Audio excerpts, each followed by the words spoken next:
Nagsagawa po ng regular na inspeksyon ng lokal na pamahalaan ng Mapandan sa pampublikong pamilihan nila noong Miyerkules bilang bahagi ng pinaigting na kampanya para sa kaayusan, kalinisan at maayos na daloy ng mga mamimili at vendor.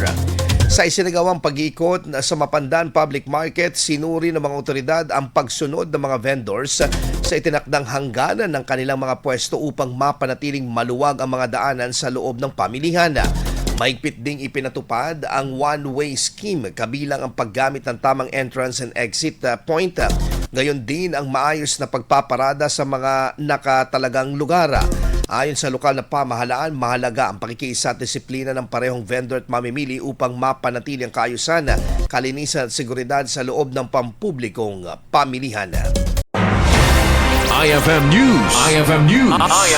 IFM News.